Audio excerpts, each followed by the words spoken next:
Great. You're Good upset. afternoon, everyone. All right, thank you. This is the Tucson-Pima County Historical Commission Plans Review Subcommittee meeting of Thursday, March 28th, 2024. Call to order at 1 p.m. And I'll go ahead and do roll call. Terry Majewski is here. Joel Ireland. Here. Savannah McDonald. Here. Jan Mulder. Here. Andrew Christopher. Here. And Ricky Riojas. Here. Sorry.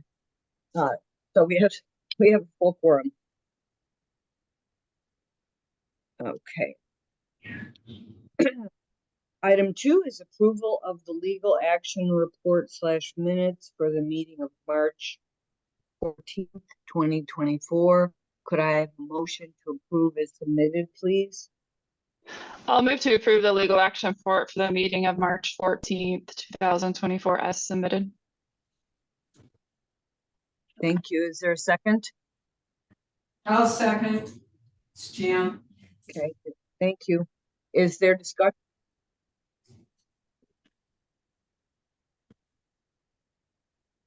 Okay, if not, I'll call roll. Terry says aye. Joel? Aye. Savannah? Aye. Jan? Aye. Andrew? Aye.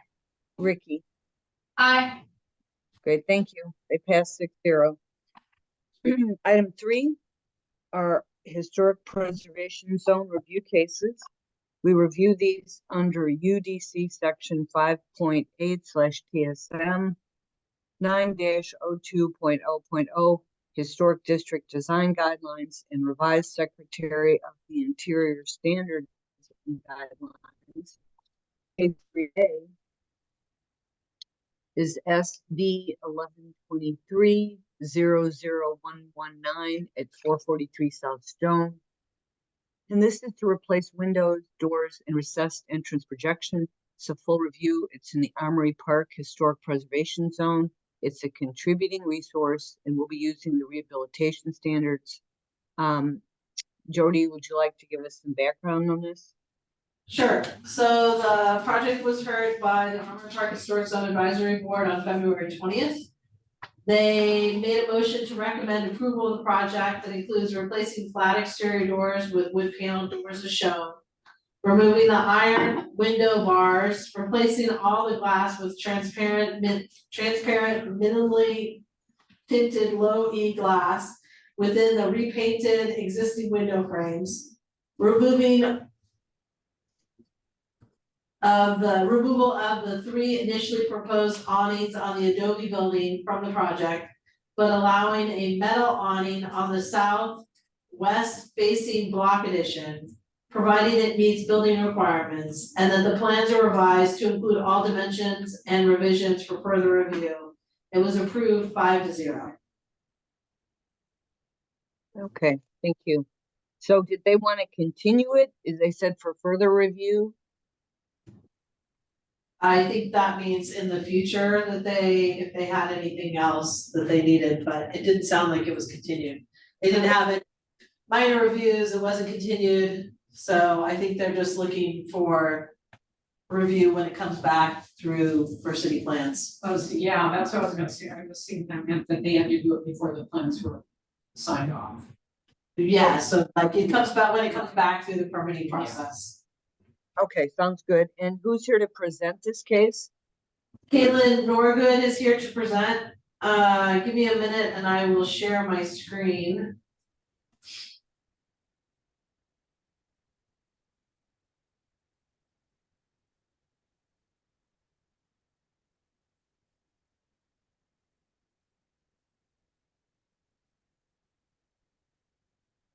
Okay, and let's see, hold on. So Caitlin, just tell me where you want me to go. And Kaylin and Yes. Mr. Norgard is here, right? Yeah, person. Okay, very good. Okay, go ahead. So Jody pretty much broke it down, but I'm gonna have her, she's controlling the screen. Jody, if you wanna go to maybe like the elevations of the building. The Right. photos? Yeah, or- this one's a good start here. So the consistency of that, what we're doing to this is the paint. And we're actually changing only the glass in the original window frames. And we're changing out 2 doors. And Jody, if you go down to maybe the material area, there's a picture of the door that was originally on it when I bought it. It's the 8-panel. We're gonna be replacing the other 2 with the same. I think it's a little further. Slow to load. Yeah, Are you looking for a photo? there was a picture of the door. Is it past the plans?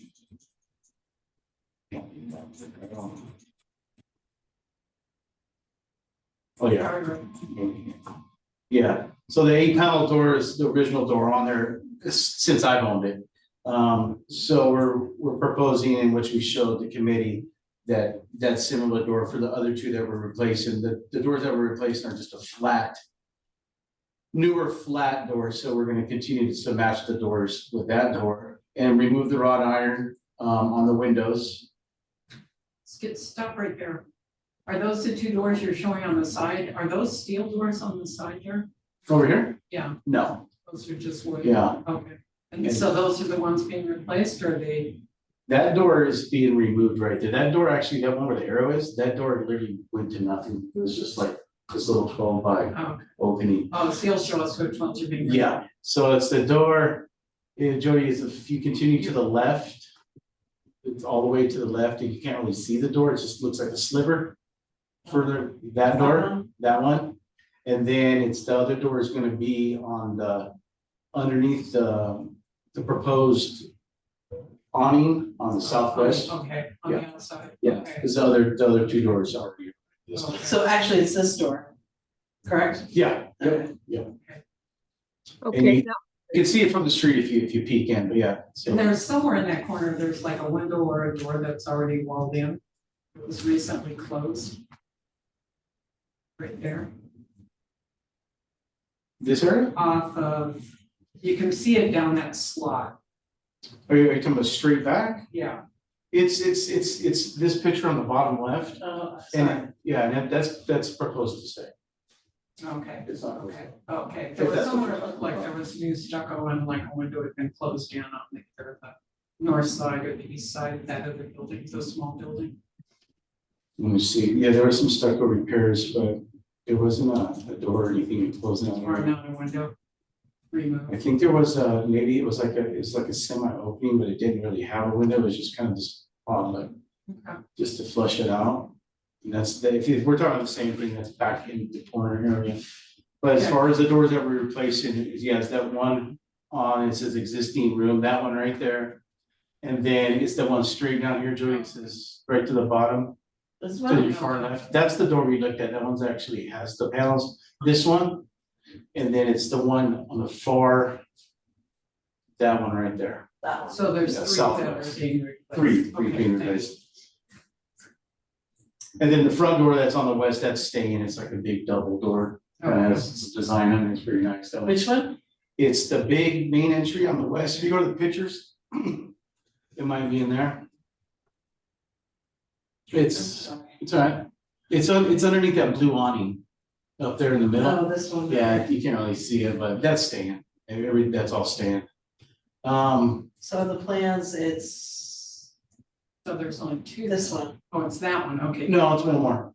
Wait, is it? No, that's the one you're keeping. No, the one on the, where it's at the far south is when it's double, right?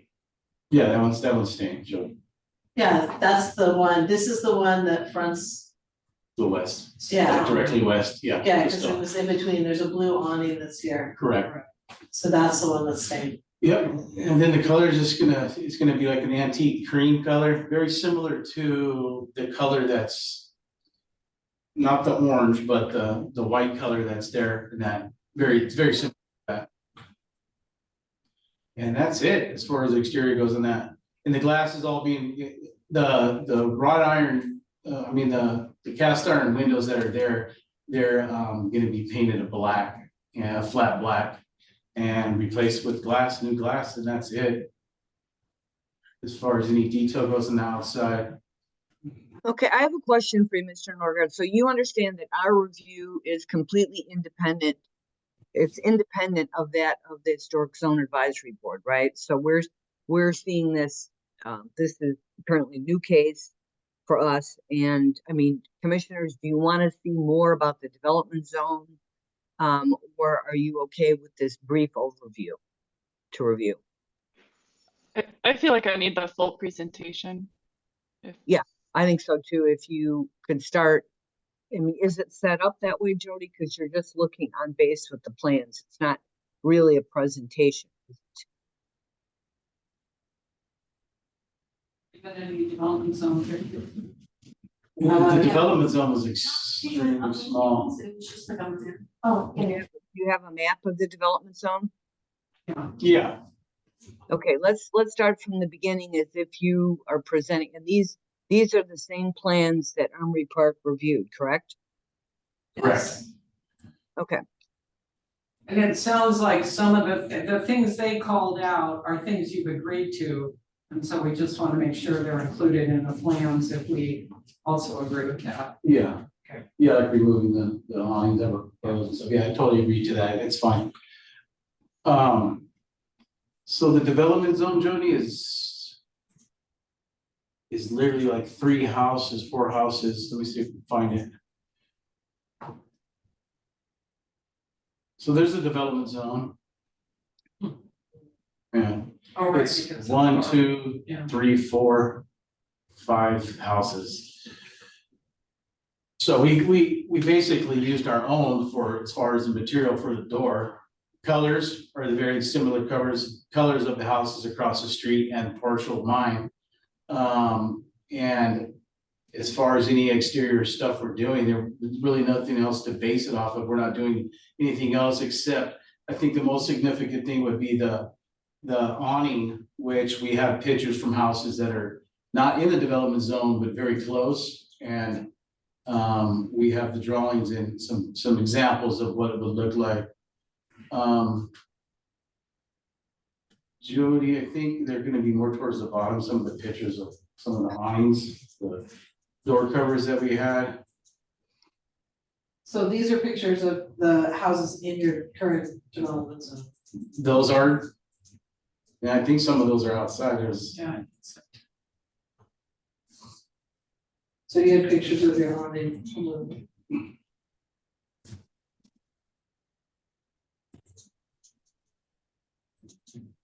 Oh, the awnings that are all metal? Yeah. it's just one awning. Is this your awning? Well picture? outside. Yeah, those are some of the examples, and then there's up there in the corner, Jody, those are the drawings of the awning. And that it actually fits in like a nook, so that southwest corner has, it'll be within our property line, so it will not be over the property line. And it'll connect to one wall, on the north, and then it connects to the east wall, so it just kind of flushes in with that jog that's in the building.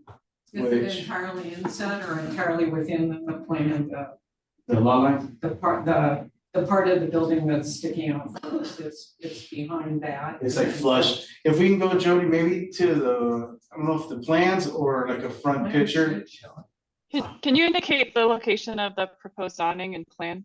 southwest corner, right here. So you can see this area, how it jogs in. So where's the awning?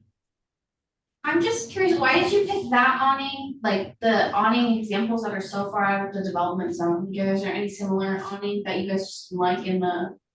I mean, that's literally like not even half a mile away. It's very. It's well out, it's downtown, basically. Yeah, it's like 3 streets north, but, That's still out of your development yeah. zone, no? yeah, no, I think there is no one easy, my development zone's 5 houses. That's why Armory Park wasn't.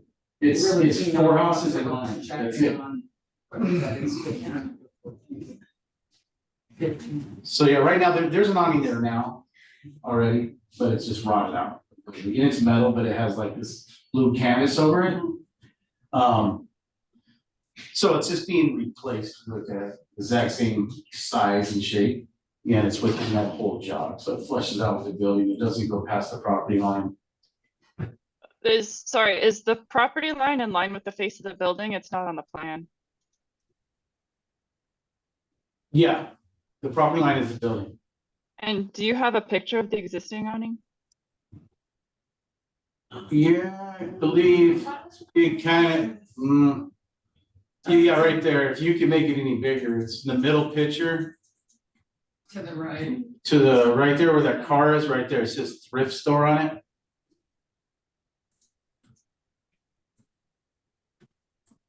And that's actually metal, and then but it's all rotting out.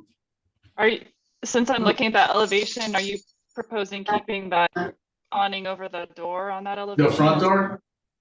The one in the middle, no, that awning's proposed to be removed. It's literally about to fall off. I'm surprised it's still there. Okay, so the one that you're showing on the right-hand part of that picture is what Armory Park said was the southwest corner.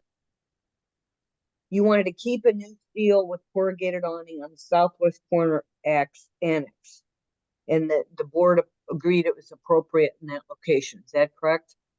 Yeah, and then there was proposed to have the main one in the middle replaced and one other one on the north side, but we all agreed to just eliminate the proposal of those awnings over those two doors and just to remove the one over the main door, which I agree, because they were thinking they didn't want anything hanging over the property line, and also to keep the building cleaner looking. And I was in complete agreement with it, but they also agreed that we should definitely have a porch over that one. Oh, nice, Julie, thanks. Over Right. that. So the plan is that Armory Park agreed to was to remove the 3 awnings proposed for the adobe structure, but Yeah. keep the new steel corrugated on the southwest corner that you're showing us here on the right. Says Second Fiddle Thrift Shop. Correct. Okay. All right. Does that show on the plans anywhere? The one you were showing us, it didn't show on. Is it on the plans anywhere? I don't know if it's on these plans here or. I don't think they are on those plans. He had them proposed through the historic, Right. but until it was approved, I don't think he added that in. That's and that one's already there. But yeah, no, he probably have to resubmit that for that. And that's what the committee was asking. They want to make sure that it's built right. And that portion of the building is not adobe. It's a slump block. So they were more comfortable. They weren't comfortable with having something put into the adobe. Yeah, but there was multiple reasons. That was just one of them. In fact, that's in stuff too. Yeah. Yeah. Okay. Go ahead. Over there, I was looking at the pictures again on 14. There's like a couple different ones, so it looks like most of them have glass, but there's a couple pictures of ones that don't have glass. Are you intending to have like the metal glass combo, or just these ones where it's the metal strips that are? No glass. Okay.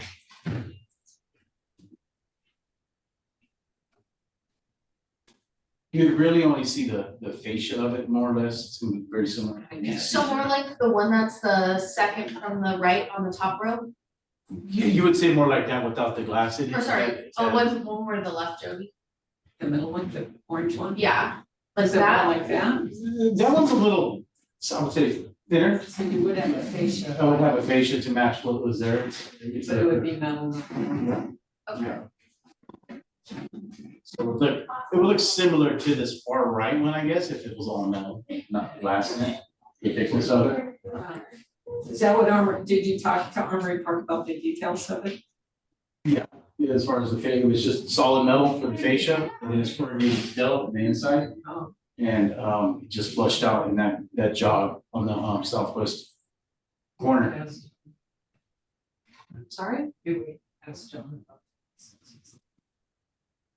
That's up to you. Terry, Janet suggested asking John Burr. He is online. Okay, that's fine. John? Hello. Yeah. There is a metal awning currently on the Right. block section that's on the south of the building, and a replacement awning made out of steel framing. Even with a corrugated roof is more appropriate in that location. But the mounting hardware shown in the plans is not acceptable for any awnings, and that's why we suggested that it has to meet building code requirements. And we were very concerned with the mounting plans on the adobe structure because it's unstabilized adobe. So we requested that that be removed. So Yeah, John, basically, go Did you ahead. guys discuss whether there was a metal fascia or just a metal edge of? The way it was described to us, it would be basically replacing what is there in kind, but in new metal, because what is there is rotted. So what Okay. you saw from the Google Street View is what they're Okay, planning on doing, but the actual roofing area would be corrugated metal, but it would be inset, not really visible except underneath it. okay. But the other ones were of a concern, and it's the same thing with the plan specified tinted glass, and we wanted low E glass but clear, because that's in our design guidelines. So John, all three awnings on the adobe would be removed Yes, the ones that are in the plans. on the adobe. And he agreed to it. Okay. And then the glass in the windows, it's a different type, right? We wanted it to be clear, but it's fine to be low E and minimally tinted. They're currently specified in the plans at 35%. Is that okay? Or lower than that? Minimally tinted is what it says in our design guidelines. 35% is the legal limit for, you would say, a front window of a car. So there's visibility. 35% is not very dark. Then you go to 20%, that's dark. You see more likely in the back windows of cars. So the 35% is very minimal. We don't want the windows to look like the front of the car. I mean, that's the idea of minimal tinting.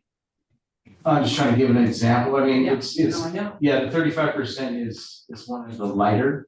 It's about the lightest you can get in a Lloyd. And it's not a tint, it's just, it's in the glass Right, itself. right. So, yeah, that's just the lightest they come as far as low E. That is the lightest? Yeah, that they have over there at the middle place. And we were Does she- also under the impression Get it that there? all the flat panel doors would Tint it be yourself. along the street face. I'm sorry, go ahead, John. I couldn't hear you. I said we were under the impression from the presentation we were given that all the flat panel doors along the street face would be replaced with panel doors. But All doors I may be facing in the error. street. I'm sorry, what was that? One more time? The doors are shown as being behind bars, but we were under the impression that the flat panel doors along the street face would be replaced with panel doors. once Correct. the bars are removed. So, And no bars. and no bars. Panel Correct. doors with no bars. Yep. Okay. Because- Sorry, the elevations don't show that. Is there a particular panel configuration that you're proposing? For the door? Yes. The one he showed us was the 8 panel Okay. base panel insert. It's one of the doors that are on there now. We're And he was mimicking going the door that's already on there. And you're okay. It's an 8-panel door, right? Yes, I mean, they're 80s replacements, but they're appropriate historically for that sort of structure. Right there with a 0 lot line. Okay. But flat panels are not. And they will be more visible once all the bars are removed. Yeah, no bars, replacing the glass. Let's see what else you've got. Repainted existing window frames, but they're already existing as, are you repainting, applicant, or is it just you're repainting the existing window frames? The existing window frames are to be sandblasted and repainted Okay, black, flat black. This question, I don't wanna prolong anything, but the 8-panel door, if it's difficult to find what a 6-panel, and if a 6-panel did work, would you want me to replace the 8-panel that's there so they all match? But I've been kind of running into a hard time finding an 8-panel in these particular sizes in the solid wood. They had some fiberglass ones, but they just didn't really appear of the time. So I guess I can just readdress that if I do and continue to have trouble finding that 8-panel wood door. Well, right, okay, so right now you have an existing, you'd have to find X number of other ones. So Jody, could we just, if he couldn't get the 8-panel and he proposed another one for the doors to be replaced and the one that's existing, couldn't we just do a minor review? You can do a minor review, or you can just put your motion as a multi-panel door, so then it's staff who would be reviewing it, so if it's a 6-panel door or an 8-panel door. And we'd have to say whether we want them all to be the same, that it's the existing one is also replaced or not. Yeah. I mean, it's not that big of a deal to do a minor review, and maybe Emery Park would appreciate that as well. John, is that something you guys thought about? We're opposed to flat doors showing on the street face. We were Yeah, I less mean, in the courtyard. If panel or 7-panel or other things that are historically appropriate can be found, and Judy thinks they're okay, I'm all right with that, but I'm also happy to go along for a minor review if the applicant can't find the doors that were presented. Okay, so commissioners, you could word that however you wanted, you know, to cover that eventuality and to avoid a minor review or whatever, right? It's up to you. So I think, are those the only things? I think they are. Unless there's other questions. I just have a few questions, Terry, if that's okay. Go ahead, please. And especially since John is here, the existing awning at that thrift store doesn't have like the overhead tension supports. Is it okay as proposed? It is, because it will be attached to that 1940s block addition rather than to any of the adobe, but it will be kind of sheltered in that 2-angle cornice. But the building department and permitting department have to make sure that whatever support is actually proposed when they go for permits works structurally and is safe for wind shear. And that's beyond our remit. Yeah, I wasn't asking you to evaluate it structurally, just aesthetically, I guess. Thanks. It was presented to be generally about like this with slightly modified hardware for a slightly different and heavier construction. All of the awnings that are currently on there were added in the 1980s, and they're cheap aluminum frames that have fabric covering. And they are planning on replacing them with more stable steel structures.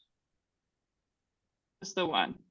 So we were hoping to give some leeway that Jody and everybody else, including the building department, could weigh in on. And again, none of the plans were dimensioned, so we wanted to make sure that that's done before it moves further. Okay, thanks. So I just had a few other questions regarding the plans. Page 3, it talks about existing recessed porticos will be replaced with new ones. I think that's not the case right there. I think that's talking about the awnings. And in this case, we will not be replacing them. We'll just be removing them on the adobe. We just won't be adding them. They're not there, except the one in the west. So what is meant by recessed porticos? Yeah. Replaced? I think that's just probably misleading or incorrect. Let me see what we're talking. Existing recess porticos. I think that's just the phrasing that was used on the agenda. Yeah.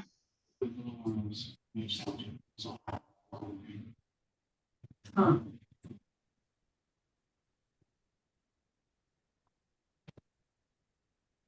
That's a good question. I'm not sure exactly in 6th and 15th.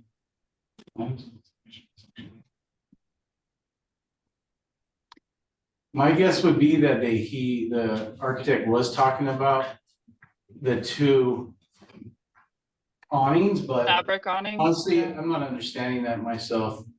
Okay. Yeah, it threw me. And I think there's just a few notes in the drawings, like on the floor plan. It talks about all windows shall, I mean, they're general notes, but all windows shall be double glazed, supplier of windows to verify egress requirements, things like that. And from what I understand, you won't be double glazing, you won't be modifying operation of any windows, things like that. So No, I would just make sure to clarify those things. And So then are those all- show the awning on the like a roof plan or something so we can see the all the entry points and windows, and none of them are being changed. The exterior, except in the courtyard, one door was moved over, but as far as what we're talking about in the exterior along the streets, it's just the glass and the doors are being replaced with the same size doors. I'm not sure if that helps answer that question. No, I think what's proposed and we're all on the same page. I guess I just take exception to some of the notes on the drawings that just need to be revised to reflect it correctly at the next submission. So that's all I Yeah. had. And I think that, Jody, that stuff can be reviewed by preservation staff because it is very misleading. And there's obviously some disconnect between whoever drew the plans and Mr. Norgard. So I think it should be. So, okay, who else has questions? I have one quick question more for Jody. I know Armory Park raised the issue of use. I know it's not within our purview, but I'd like to know if their use was approved. If it wasn't, why we're getting projects that aren't even necessarily code compliant before they come to us. So the Armory Park notes say something about it's proposed for X number of units, 47 people, no kitchen. And there was a question about, was that an allowable use? And they were told it's not within their purview, it's not within ours either. Correct. But it would be good to know if there's an approved use by the time it comes to us. Because if he's proposing something that's not gonna work, he may go retool it, come back with something else. And then he would have to come back. Right, but why waste everybody's time? That's, if the use isn't, I mean. So there's initial zoning comments when it comes in for review and they. And that would include use, wouldn't it? It typically includes use. Okay, so did they weigh in? They waited and I can look at the comments, That would be good. but again, it's not within your purview. It might, if you had to go back and retool what you were doing, it might. It's not, this has been over a year long process. I've been back and forth for a year. The usage of it's really not a question, and nothing in the exterior is gonna be altered. So even they if they they did. for approved some the reason. use, did they approve the use? The zoning was approved, I believe, at one point. Right now, only red lights we have are with Wilden regarding a few other things with fire and a couple of questions but whatever you guys need to do it. But as far as exterior, even if the usage was, they wanted me to change the verbiage of the usage or whatnot, What if it's they've not got gonna change the extra exterior. facilities and- There is kitchens in there, Okay, but that's not gonna change exterior whatsoever. okay, it just said that communal residential use, 8 living units, 45 occupants and no cooking Yeah. facilities. So you're saying their notes are incorrect? That's something you presented? to The them? plans show that there is oven tops in a few of them, and this place used to have 180 students, but yeah, it's occupied up to 42 people, but it can't imagine we're gonna have 42 people there, I but realize it's that doesn't outside our change. purview, but Yeah. it really is. that's I a whole mean, other thing I'm dealing with. If it has to be reconfigured as units or with cooking, I mean, it's just, there could be changes. And then they would come back to I you. understand that, it's just like, that's a very basic thing when you submit plans, what's the use? Because it does potentially drive the rest of it, so. Hate to be the school mom. Okay, Ricky, do you have anything? My questions were all just about that overhang. I had another one, but I forgot it, so. In the chaos, if I remember, I will ask it. Okay, sounds good. Andrew? Yeah, maybe I just missed it. Did you call out a color or a finish for that fascia on the overhang? is it gonna be painted or is it like a raw steel? Raw steel. Raw steel. Okay, Everything thanks. is black, but that's raw I steel. I saw Black there were and- some so there were some notes on the awning details that call out galvanized. So I think those would probably need to be updated if you're doing all raw. I thought you asked me about the fascia. The fascia is raw, the galvanized goes within it. Okay, so the tiebacks are galvanized and then the fascia is raw. Is that right? The tiebacks? Yeah, the tensile members that are holding up the awning. Yeah, those would be chain.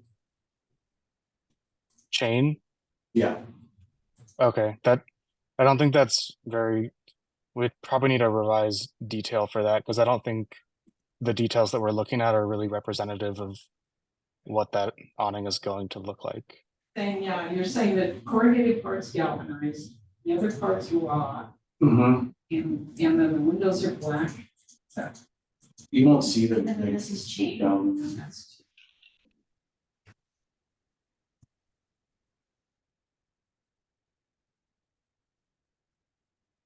What are we looking at on this very tiny picture?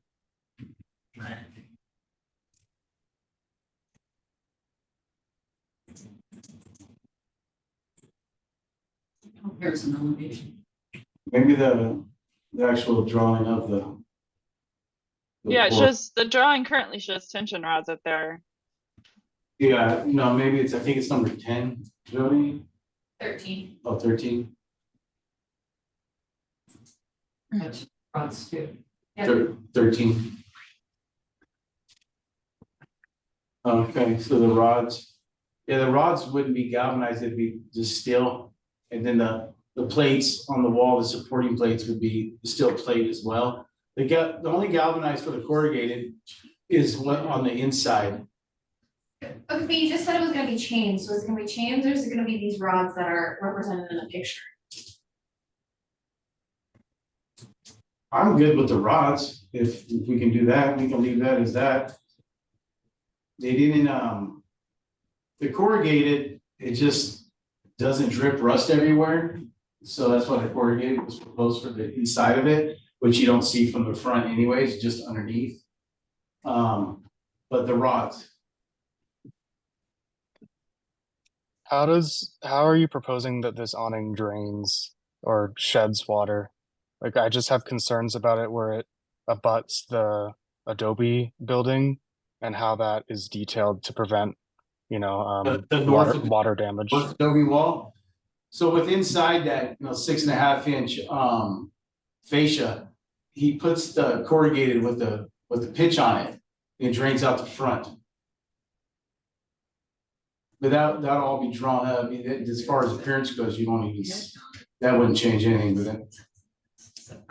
Picture shows black, Yeah, but it But actually. then the tilts. corrugated is up above the fascia, so it'll drain off. you got a 6.5 inch fascia, Right. and then your corrugated is with inside of it. Oh, and it comes out the bottom. And then it comes out the front, and then there's a gap in the front, and the water drops off the front instead of coming off the top. Yeah, so you will see it. Yeah. You'll see what, The corrugated kind of diving. it's within it, it's within it. That's the whole purpose of that is to hide it. If you're standing underneath it, you'll see it. If you're underneath it, you'll see the corrugated. Oh, so it'll hold shy of the fascia. Correct. Okay. Yeah, it seems like some plan. Okay, there are other questions that you have, Andrew? No, I think that was it. Okay, are we getting close to a motion? We might need to go over the points. So whoever is willing to make a motion and go over the points, I would feel more comfortable with that.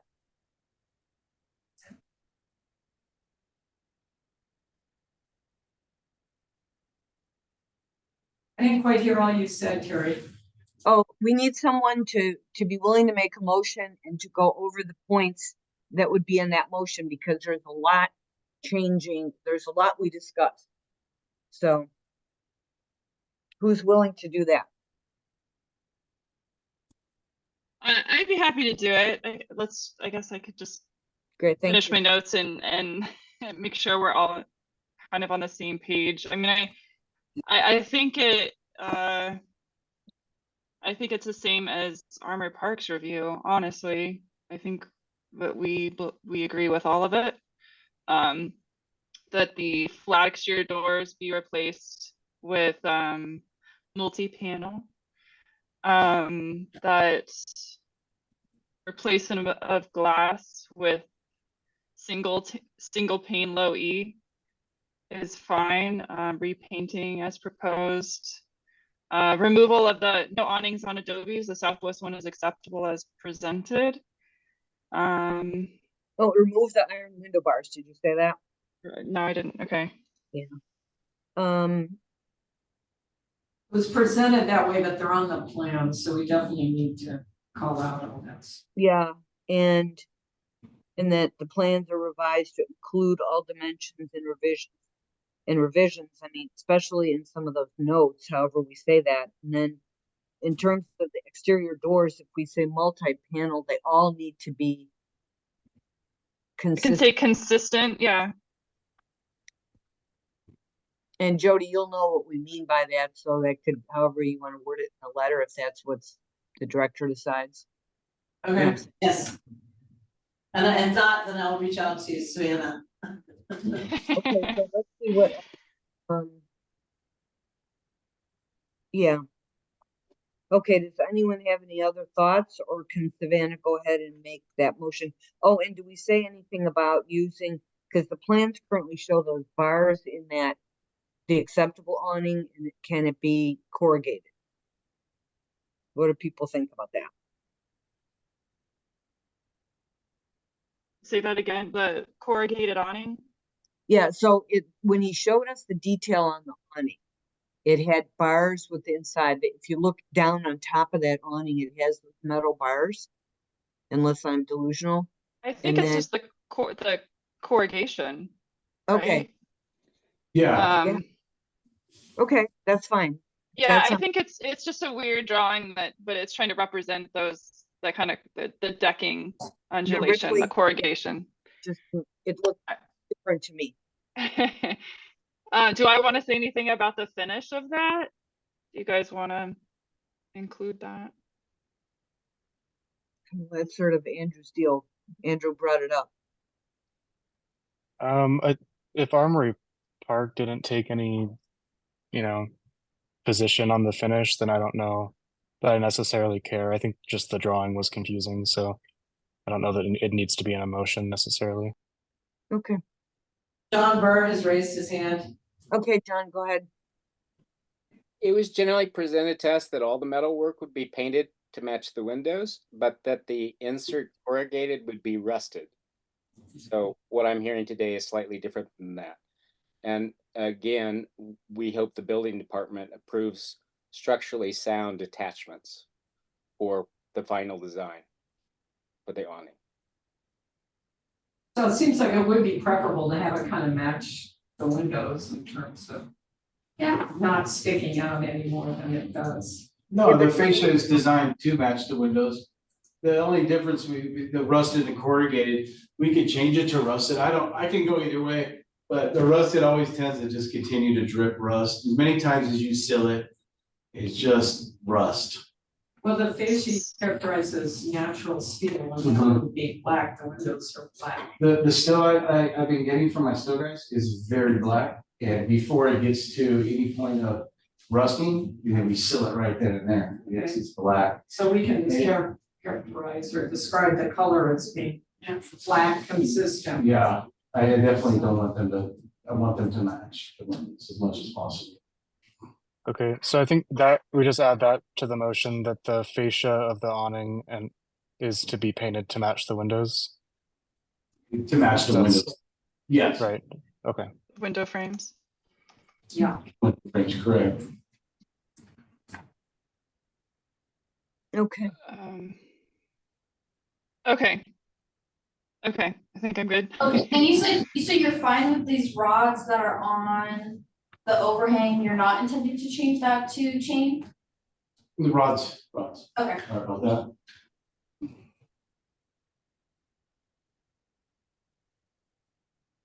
Okay. Okay, so Um, before, I just want to point out that once Savannah starts with the motion, then it's only PRS member discussion, okay? Everyone? Got that? Thank you. Go ahead. okay, on the matter of SD-0324-00024 at 34, sorry, I'm reading the wrong one. I apologize. SD-1123-00119 at 443 South Stone. I move to recommend approval of the project as presented with the following comments. That there be no awnings added to the existing adobe, but the southwest one is acceptable with the finished rods and corrugated panel as presented, with the note that the fascias to be painted to match the window frames. That street facing doors that are replaced to be consistent and multi-panel doors. That window glass to be replaced with single pane low E within the existing window frames. That the removal of the iron window security bars is acceptable, and that the plans be revised to be corrected to accurately reflect everything that's proposed. And then to paint the fascia on the awning black or to match the window frames? I did say that. You did? Okay. Yeah. And I didn't say black. I just said painted to match. Yeah. And then is it removal of the 3 initially proposed awnings or whatever you said? I just said Can I no get a second? awnings on Adobes, but we can. Can I get I a think second I think motion? that covers it. Okay, Can you okay, discuss? let's second it. I'll second. Thank Thank you. Now we can discuss. I withdraw my question. The one thing I think that just was overlooked was that the multi-panel doors are wood. Oh, we can add wood to that, certainly, yeah. I didn't say wood. Does the, well, obviously, if you said add wood to that, you're okay with that. Andrew, are you okay with that? The seconder? Yeah, yep. Yeah, I'm good with the motion. All right, any other questions or comments on the motion? Okay, thank you, Savannah. Should I go ahead and call roll then? Okay, Terry votes aye. Savannah? Aye. Andrew? Aye. Jan? Jan? Aye. Ricky? Aye. Joel? Yes. Okay, the motion passes 6-0. And Mr. Norgard, do you want Jody to go over the next steps, or are you comfortable with what's next? Yeah, I'll wait up. We're good. She'll let me know. I appreciate your guys' time. Thank you. Okay, thank you, everyone. Thank you. Okay, item 3B is SD 0324-00024 at 343 South Scott Avenue. It's a change of exterior wall, replacement of 8 windows, and install brick pavers. It's a full review, also in the Armory Park Historic Preservation Zone. It's a contributing resource. Jody, would you provide background, please? Yes, this project was heard by the, and I'll find my stuff eventually, heard by the Armory Park Historic Zone Advisory Board on March 19th. And I have to scroll down, they made a motion to recommend approval of the project plans as presented, including the proposed window replacements and brick pavers for 6 parking spots with the following conditions. A single brick cap should be used on all the walls and columns of the existing and new wall yards, and the lights, gate, hardware, and brick should come back to be approved through a minor review. It was passed with a vote of 6-0. Okay, thank you. And who's presenting this case? Kevin Volk is here to present the case. And Kevin, I made you a co-host, so you should be able to share your screen. Thank you, Jody. Thank you so much. And I'm sorry, I had the wrong time in my calendar, so I apologize for any inconvenience to you all. Let me start sharing. And Mr. Volk, are you the architect or are you the owner or what are you? That's a good question. I'm the owner. Okay, thank you. Welcome. I'm gonna go to PDF and then to full screen.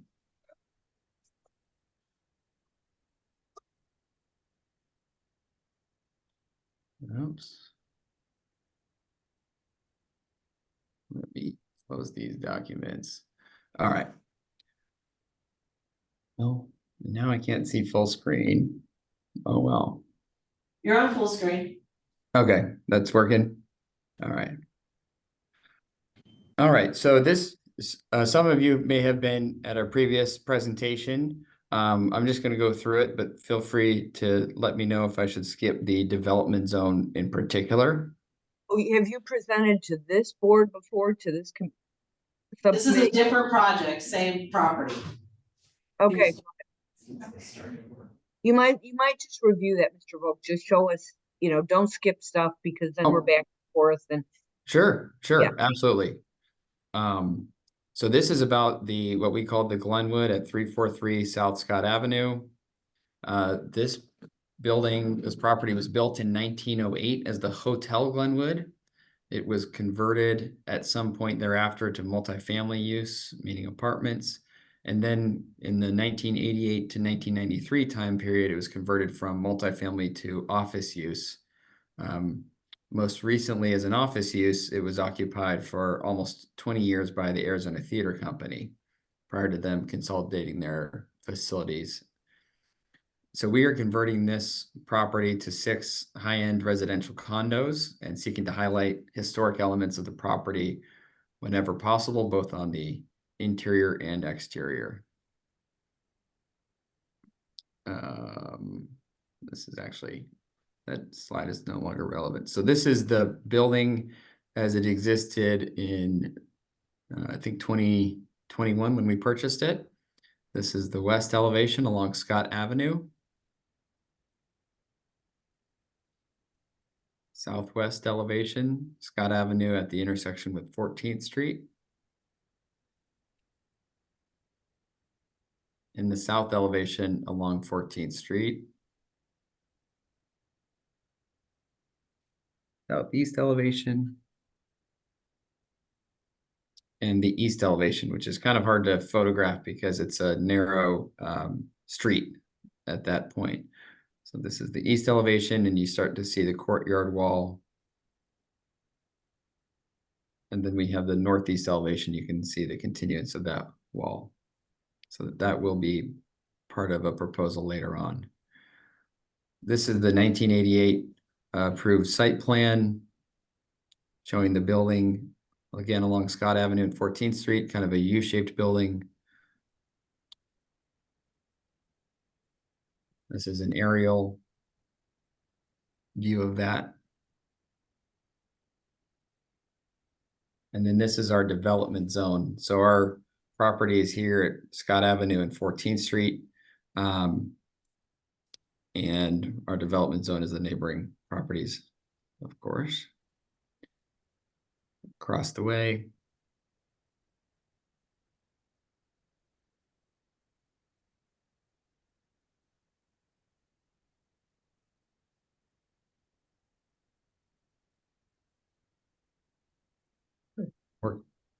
Working our way north up Scott Avenue. I'm sorry.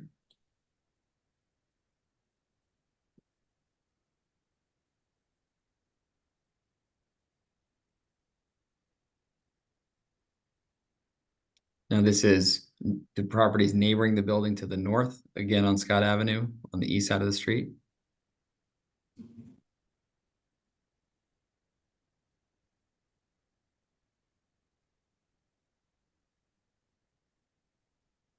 And we do have precedent photos for the proposed work as well that we'll get into. This is along 13th Street, the apartment complex, part of the San Carlos apartment complex.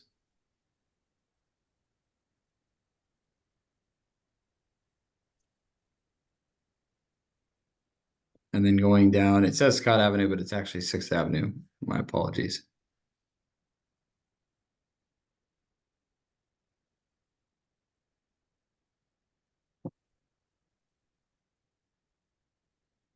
Now back on 14th Street.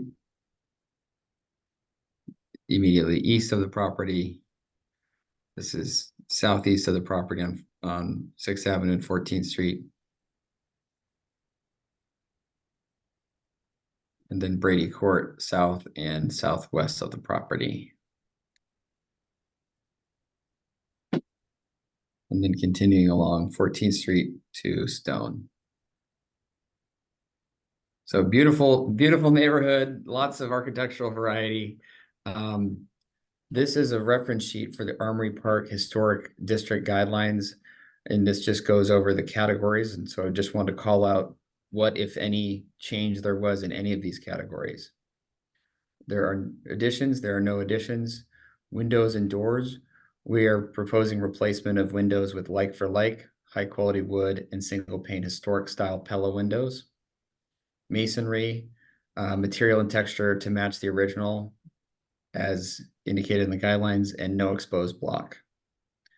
No new construction in terms of new enclosed areas. No change to the chimneys, no change to the roofing, no change to the porches, no changes to the architectural detail of the existing building. Proposed partial demolition of the existing wall, which is actually, as the property currently sits today, that the wall is partially demolished. No change to the mechanical equipment. Fences is where we're proposing one of our changes, a modification of the wall in order to better match the historic style with masonry construction, similar to the building in the previously existing wall. Kevin, Minor- can I interrupt? I just Yes. want to note it's 1:57. Well, Ricky just stepped out for like a minute. No, Who did? Ricky, but she's Okay. back. but now she's back. It was Sorry. literally like less than a minute. It was urgent, but apparently not so urgent that they can't contact somebody else. Sorry about that. I just wanted to note that for the record. So do you have the time of that? Do you have the time? Okay. 1:57 to 157. 1:58. 1:57 to 1:58, just a different number. Well, thanks. And you missed I'll just say you missed the soaring rhetoric I had, so that's too bad. And I'll just continue on. On the fences, we are proposing a modification of the wall to better match the style of the building. Landscaping, there will be minor landscaping in the new courtyard entry area, which we'll talk about. And then on the parking, we'd like to change the parking area from the rough asphalt to brick paving, with a little bit more room for additional off-street parking. Signs, no change proposed. So we'll get into the three categories of proposed work. One is the new courtyard entry along the alley. And there are a couple of reasons we wanted to do this. The 1988 courtyard wall is clearly out of step with the historic design. Unlike the rest of the building elevations, it has no bas relief or other architectural features. It has a different and smaller sense of scale and presents a very bland architectural boundary to the alley.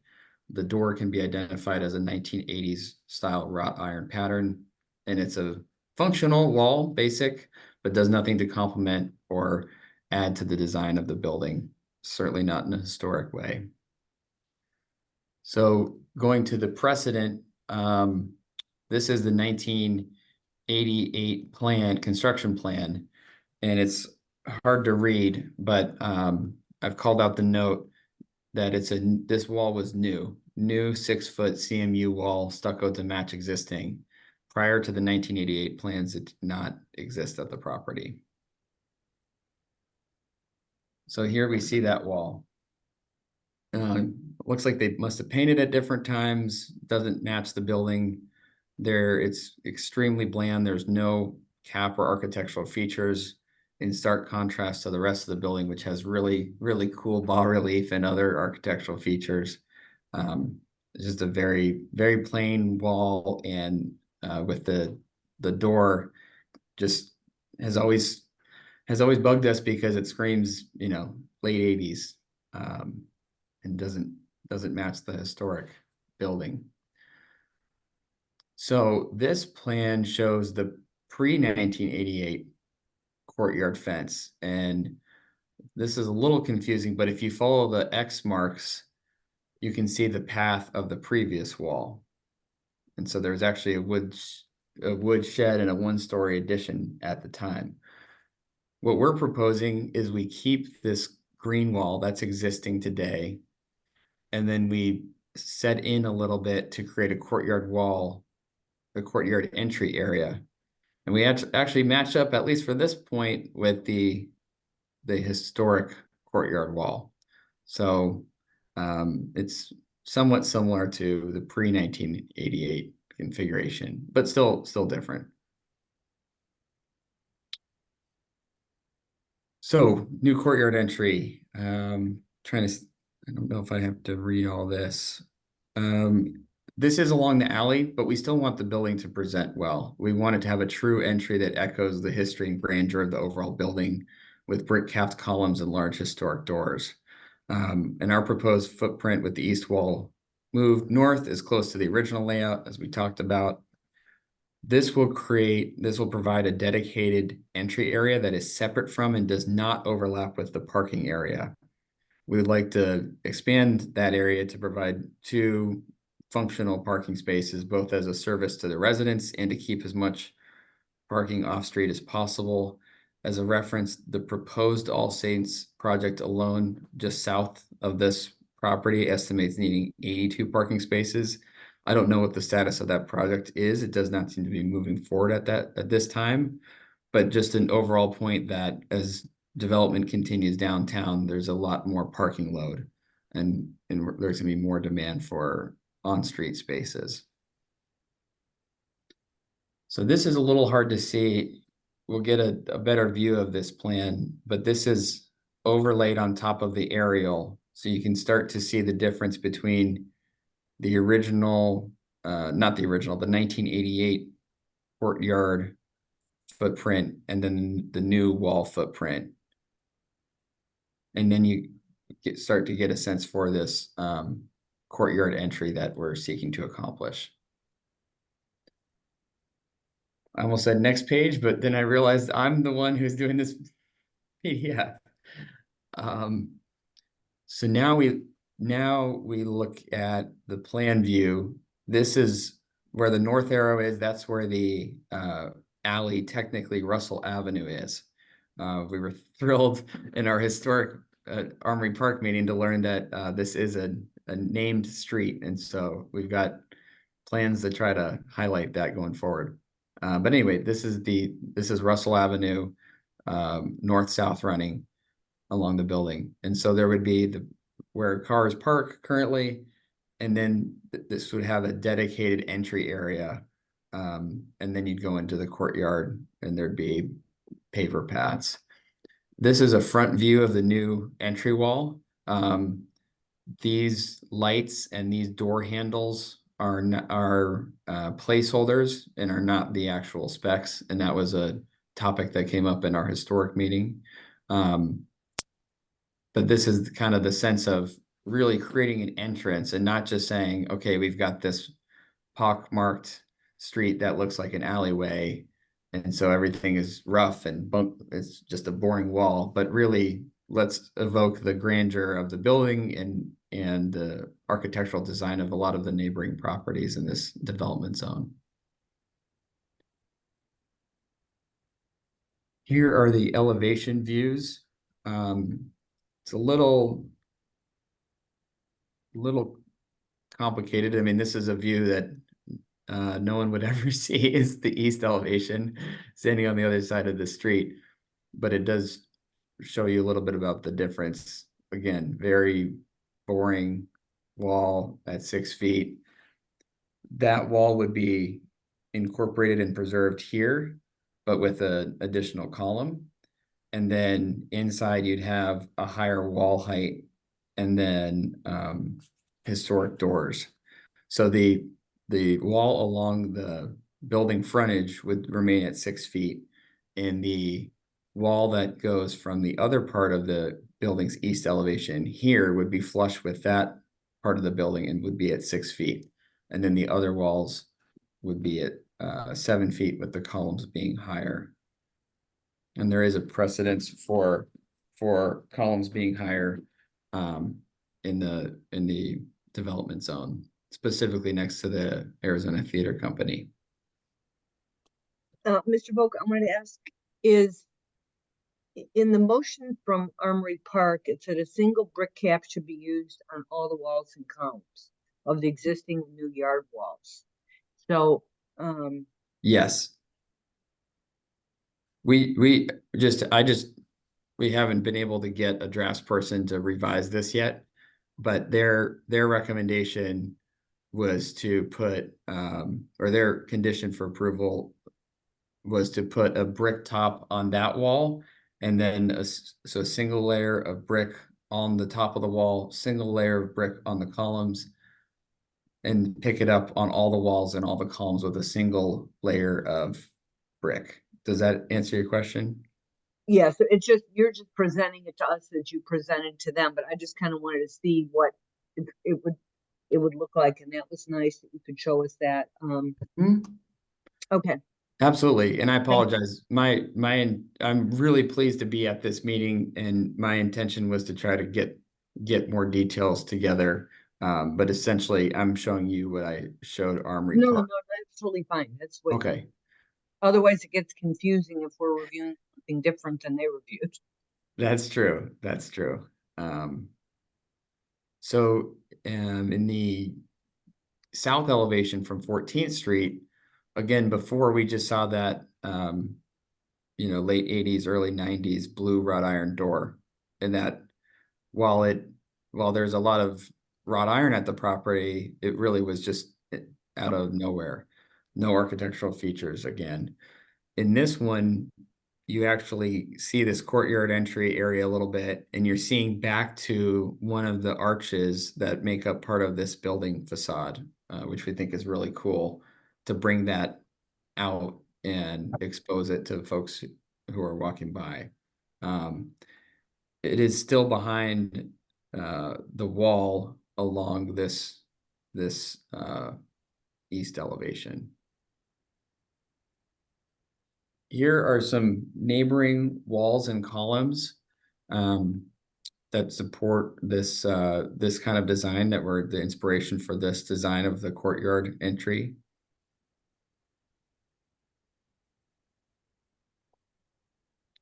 This is where we have the higher wall height next to the Arizona Theater Company. This is just another example of a column. Here is where there are a lot of examples of the brick topped walls and columns, and this is what the historic or with Armory Park Historic Board pointed out would be helpful to incorporate in our design to better match with the neighborhood. So not only the brick tops on the columns, but also on the walls as well.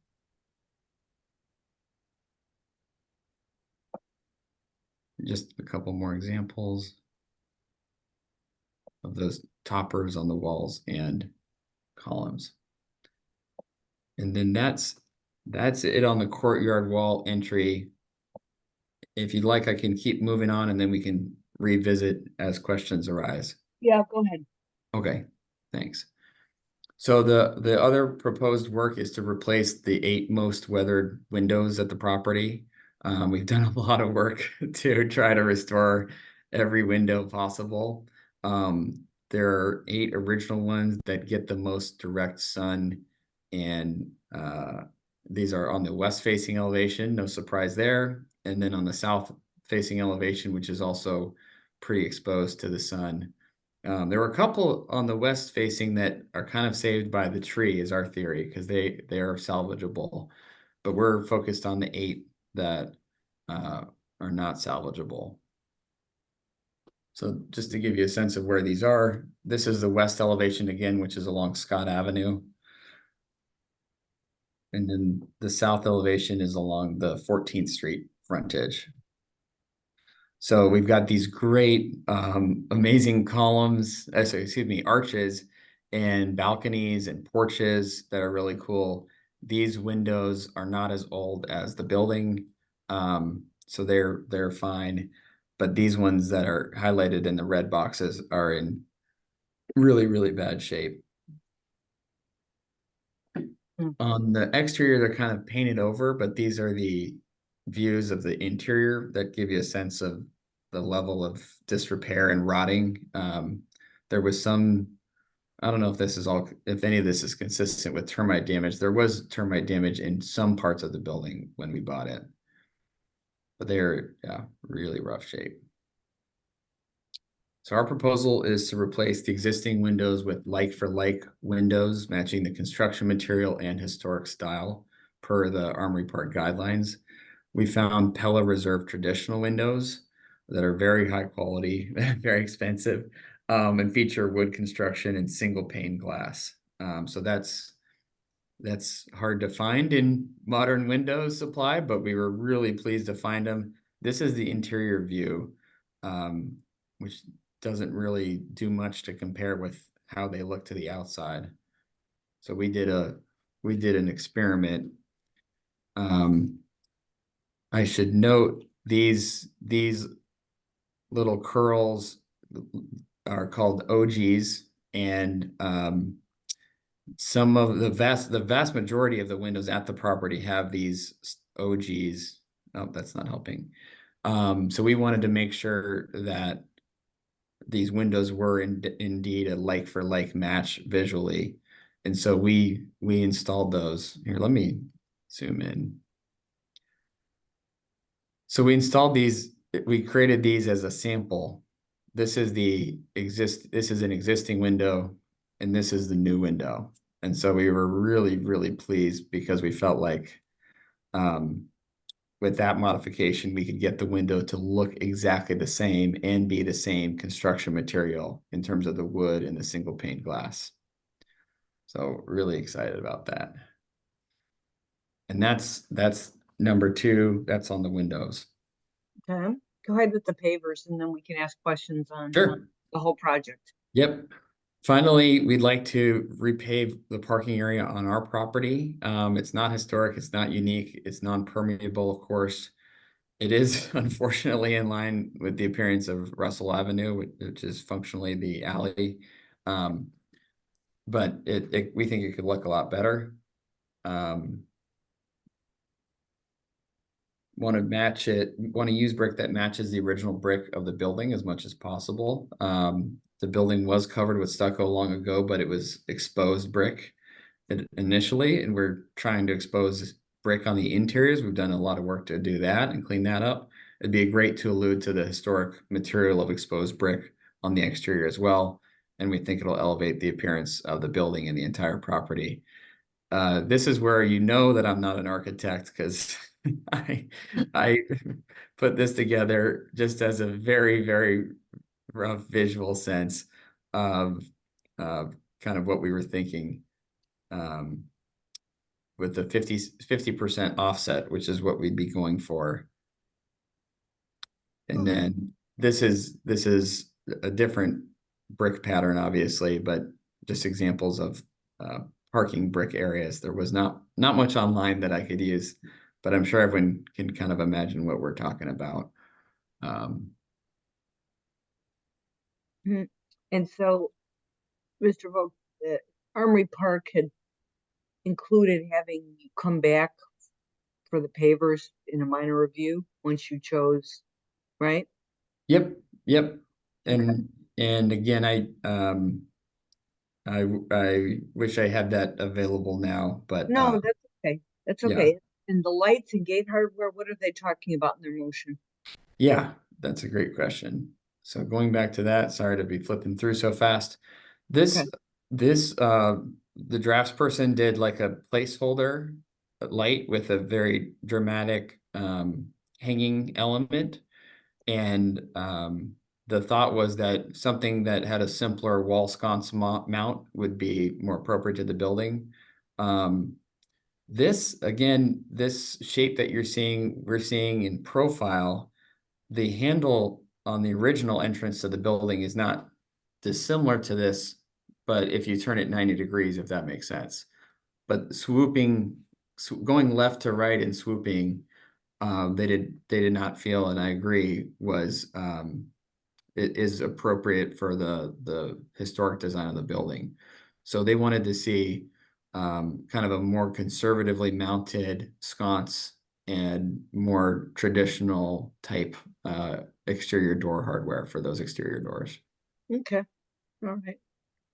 All right, so I think we're ready for questions if you finished your presentation. Yes. So, no, it's been comprehensive, thank you. Who would like- I've been talking way too long for my taste, so No, love, it's okay, there's a lot love of a stuff break. to come. Okay, who'd like to start? This is Ricky. I Okay. had a question about the brick pavers. Are you just laying those down, or are they gonna be in cement or sand? Sand. Okay, Brick, yeah, brick and sand, and they'll be at the 50% offset. We've got our contractor. The reason we chose them is they love working with original materials, and they actually got their start in brick. So they've been doing some amazing work on restoring the brick in the interior, and they would be doing the exterior pavers as well, brick and sand. okay, thank you. And then for this back wall that's up right now, I agree with the idea of like the single brick on top, but I also think it helps to match this idea of the building. We don't have it up, it's earlier in the slides. How the building is plain and then you have that one like brick, well, it's not brick, it's a stuccoed pop out. Mhm. And it helps match better there, and also ties into the brick pavers, which is nice. Yeah, it'll have some nice little tying in. Okay, Ricky, was that it for you? Oh, I had one other thing. So the Pella windows, you showed the picture of the one that you had installed to show they match. Are those still going to be inset like the current windows, or are you just gonna put them flush with the outside? No, they'll be inset. Yeah, Okay. we don't want to, part of the guidelines are not to change, I would need to check, but they're not to change the size of the opening and location of the opening, but I believe they also mentioned keeping it at the same level in terms of forward and back. Yeah. I just wanted to make sure. Those are my Yeah. only questions. No, thank Thank you. Who's next? I'll go next, it's Jan. Can you go back to the slide with the entryway? Yes.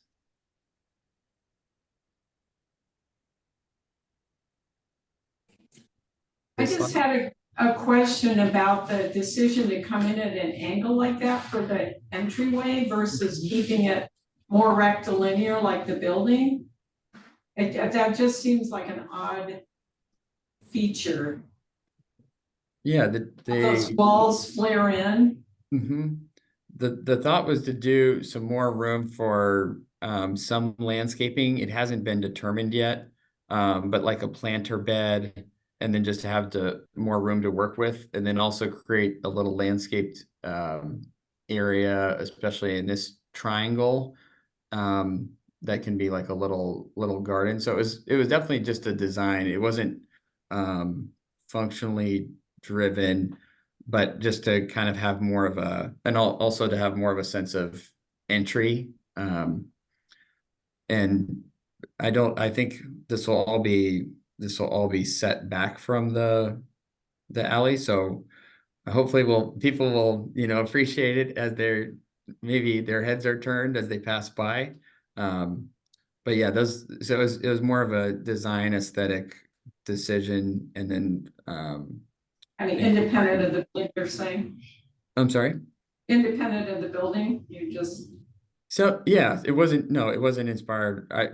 Not inspired by the building to my knowledge. Right, Other okay. than the general materials Yeah.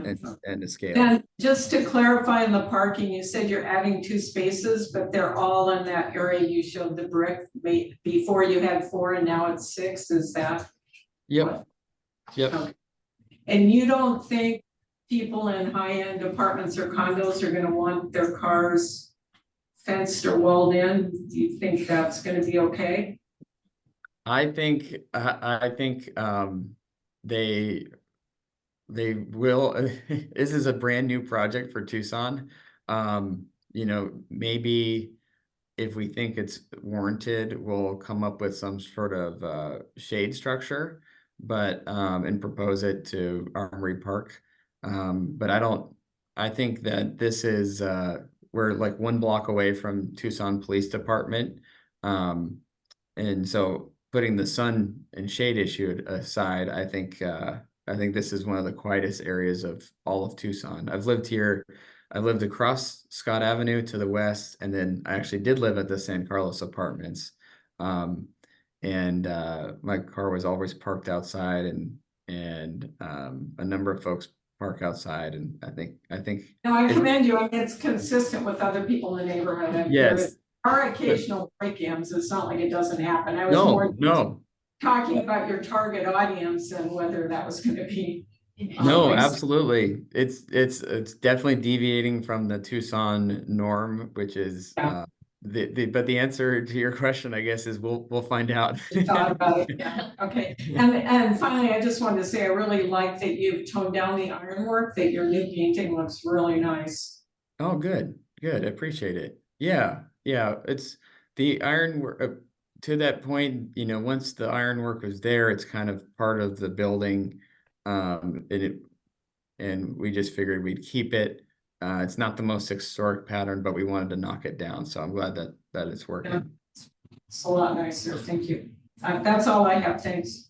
Thanks. Okay, Joel, do you have anything?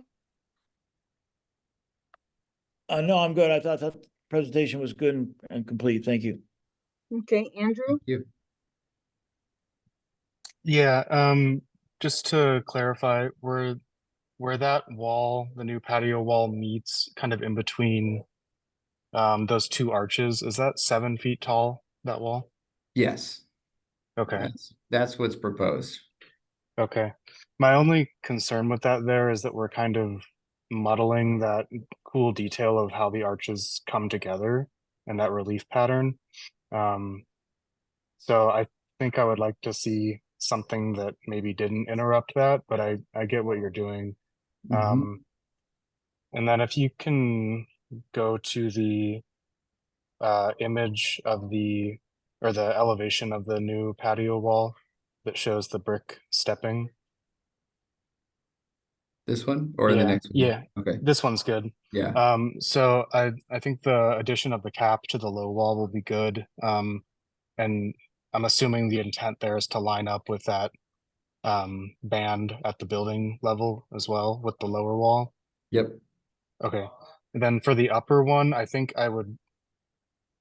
the cap is maybe like reversed of the scheme of the building where it steps like out as it goes up. So I Right. would maybe revise that to just so it's more in line with the detailing of the building. But Yep. And it was the Armory Park recommendation that we do. Sorry, I thought I could find Yeah, weren't they saying a single? brick on single. top? Yeah. Yeah, so I guess a taller version of this, just a single brick. And because we actually had a mistake, Andrew, and you might have noticed this as well, where we inverted the double layer on one and then not the other. So so I think this will be much simpler just to have the single brick layer on both the column and the walls. Yeah, I like that. okay, yeah, I like that as well. Thank you. Appreciate And it. I think the windows look great, by the way. Oh, thank you. Yeah, we were, whenever you're trying to find something new that looks old, you just don't know if they're gonna have anything. So we were really excited when we found those and then did our little mock-up. Okay, thank you. So Savannah? Yeah, I mean, I generally agree with all my fellow commissioners' comments and Armory Park as well with the single brick cap and coming back for the minor review. I think what you're proposing is admirable and will be a nice improvement to the property in general. I guess the only thing that I feel a little sore about, which is not really historic related, but is more like the energy related, right? Like why not, since you can't see it from the outside, can't you get that Pella window in a double glaze? Oh, you know what? I remember we looked early on into doing dual pane and I think it was just, we didn't want to mess with it. We wanted to keep our windows, and then I think it changes the color. I mean, I'm with you on the energy perspective, but it was Yeah. kind of like a holistic decision that we made about the building, that was influenced by wanting to keep it as historic as possible. I forget how many windows we had. It was like, you know, if we do one, we got to do them all. Is the way we looked at it back then. But yeah. This is indicative of a multi-year project where I vaguely remember that conversation, but don't remember the details. And I get it, right? It's single hung, right? And the existing was single hung, so you've matched everything else. I just, you know, when you take the opportunity to replace something, sometimes it's nice to take advantage of current technology and improve a little bit. But I'm sure it's a costing, and I don't think we can hold you to it here. I don't know. Just I wanted don't to know if note it is I don't know if it is a cost thing actually. Oh, okay. But maybe it is. It's hard to imagine windows that are more expensive than these traditional reserve Pellas, but everything's more expensive these days, as everyone knows. So yeah, it's I guess we went with the historic purity on this one. I hear ya. Well, thanks, God. Thanks. Okay, thanks. If there are no final questions, let's have someone make a motion, please. I can do it. On the matter of SD-0324-0024343 South Scott Avenue, motion to approve as presented with the brick cap on, sorry, a single brick cap on the walls and the columns. And that the sorry, and that he will come back for minor review for the lights and gate hardware. What's his, and brick. I'll second. Okay, is there further discussion?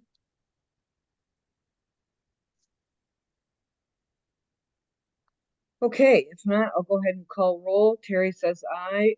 Ricky, Aye. Jan, Aye. Savannah, Bye. Andrew, Aye. and Joel. Yes. Okay, that's 6-0. Thank you very much. And Mr. Vogt, do you need Jody to go over the next step?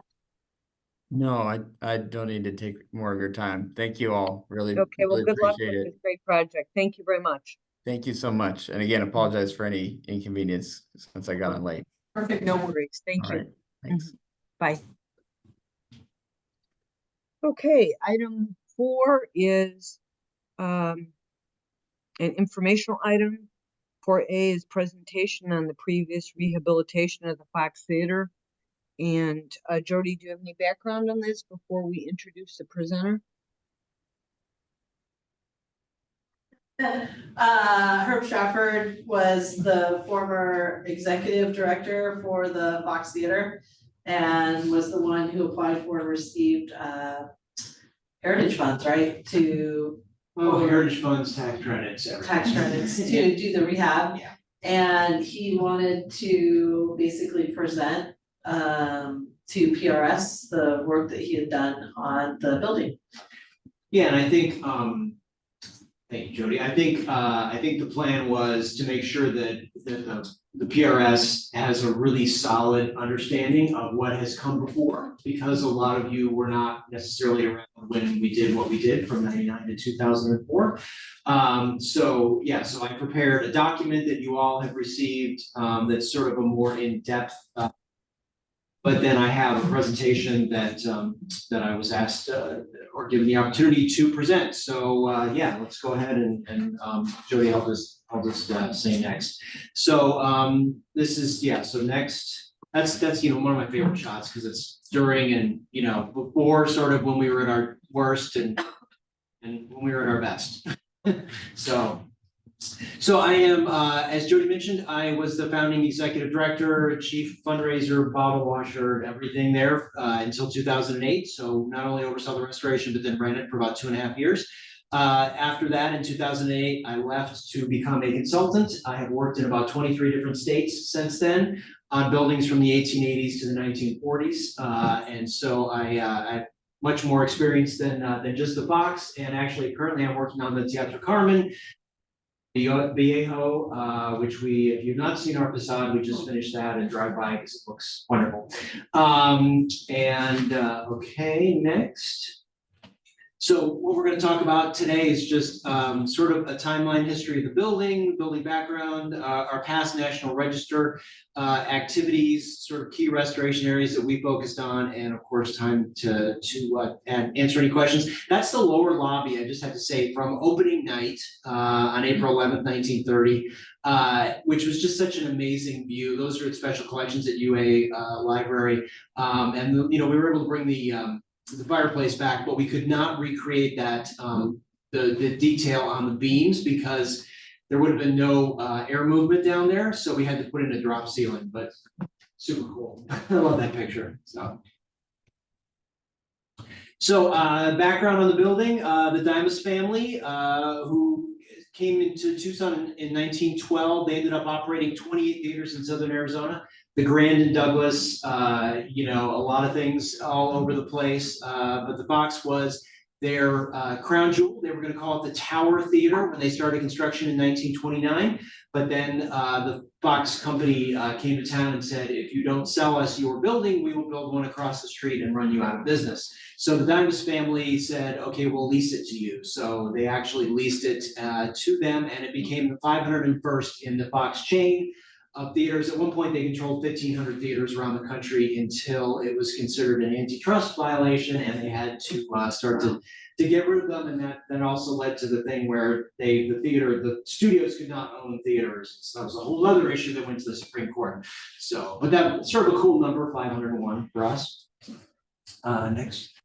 So it was the largest theater in Southern Arizona at 1,300 seats originally. It's 1,164 now, 30,000 square feet. The only example of Southwestern Art Deco decor, a lot of people point to the Chemo Theater and say that's that too, but that's really more sort of kitschy cowboy stuff with glowing cow skulls and whatnot. So this is a little bit different.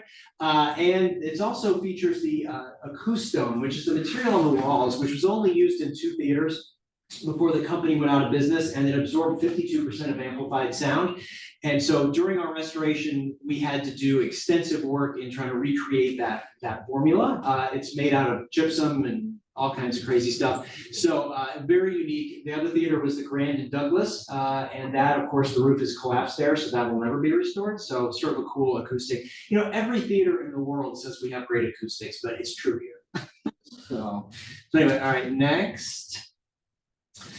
Skip past that because that's just a thing. Okay, so going through just to show you guys what things look like, and there's some of the original blueprints are at the Historical Society, and what's interesting about that is the Dimas family, when they had their architect Eugene Durfee work on the project, he designed much of the theater, but then Fox's folks came in when they leased the under construction building, and they added some decor elements. They changed the ceiling. There's some elements that changed. This is a street view from opening night.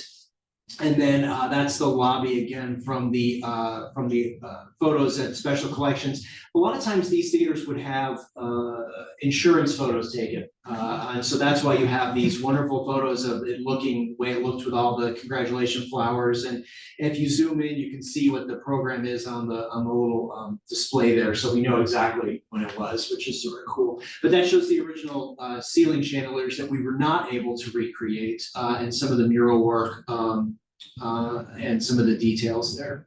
Next. Then, the theater, people act like the theater hasn't been modernized, but actually it was modernized in 1956. And this modernization incorporated a couple of things. One was a new ticket booth, which thankfully, we were able to recreate the original ticket booth because we were under the 50-year limit. They also changed out the storefront of the original solid doors for a glass wall.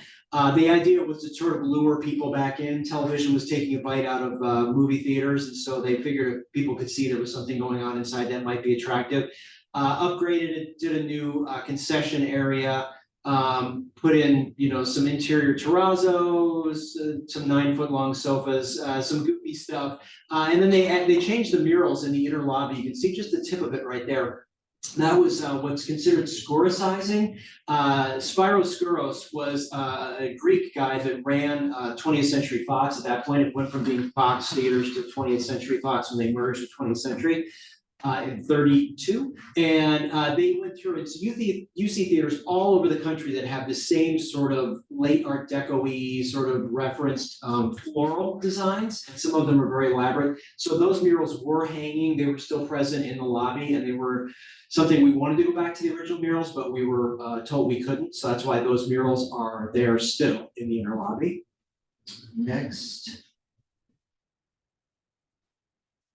And then, of course, that remodel didn't do all that great. The theater closed in 74, and that's because downtown was really sort of falling apart, and the marquee was taken down. At one point, right before we got involved, there was an estimate to demolish the building for $250,000, which I think was probably a lowball offer because there was so much concrete. Luckily, the office market dropped out in the mid-'80s, and so they decided not to do it. But this is what we found when we got there in 99. Actually, I had snuck into the building in 86, but in 99, when we got there, this is what it looked like. So a lot of people didn't even know the theater was there. There was no marquee, there was the storefront was gone, it was painted over a single color. So it was really sort of, a lot of folks broke in to hang out there and do things, but there was 42 homeless people living there at one point too. So anyway, next slide. So soup to nuts. I mean, this building really went through a remarkable, $14 million project. This is just a couple of shots. There's much more in the document that you guys have, but this is the main chandelier being restored. When we had this full scaffolding in so we could work on the ceiling. They call it the dance floor when they have it up. And then, of course, the exterior, doing things to preserve the original brick and doing the EVIS and things like that. So there was an enormous amount of work that happened inside and outside. And we're going to go into some of those details, but that's just a sort of overview. Next. The building was placed on the National Register in a couple different ways. First, it was listed in 2002 as part of the overall downtown listing that was done by Ralph Comey and Janice Strittmeyer and students from the U of A. It was then elevated and listed as an individual property in 2003. Then we purchased the Arizona Star building on the back, the 1880s building, 1883 building that we also restored as offices. That building got listed in 2002. The adjacent storefront buildings where the box office and the concession area was listed in 2004, and that was built at the same time. It was called the Fox Commercial Building, and it was a candy store, actually. And then in 2009, thanks to the work of John Dimos, we ended up installing the historic marker on the ticket booth, which was sort of a cool way to do it. On glass there. So it has a good presence on the National Register right now, which is so important. We worked very hard to get it on the register. Next. So we're going to focus on some of the key restoration areas, just so you guys know what to look for when things come back to you. Again, this was the entryway. The entryway is just so critical to the front door to the building, to the way the building works on the block and how people interact with the space. This again, the photo from before we got there, that was the 1956 ticket booth. You can see we discovered underneath 1956 remodel, the original tile and the original spaces where the poster cases were, and the ceiling. There was a drop ceiling there with a neon star above that new ticket booth. That thrill when I popped my head through the wall and saw the original tile, because we'd seen photographs, but we had no idea the color, and they were 95% of it was there. And that piece of tile work helped us recreate some of the some of the missing tiles. Ironically, some of the colors were very hard to recreate because they were lead-based glazes. And so we couldn't even buy them or do them.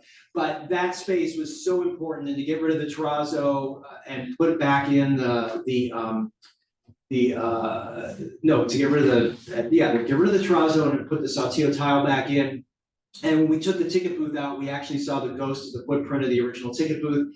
Had to make Shippo happy, so I found photographs of the ticket booth from all sides, which was very difficult to find, but we did do that. So the entryway has so much character and so important to retain that because we put so much work into that, and it was, it really is the front door of the theater.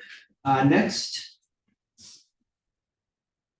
So next, I just want to give a sense of the lobby space because that volume is so important. The photo on the left is the upper lobby, which was a smaller lobby with women's restroom and some offices where the ceiling had collapsed.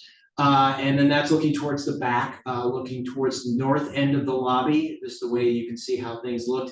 And that's the entrance lobby. That's actually a very much younger me.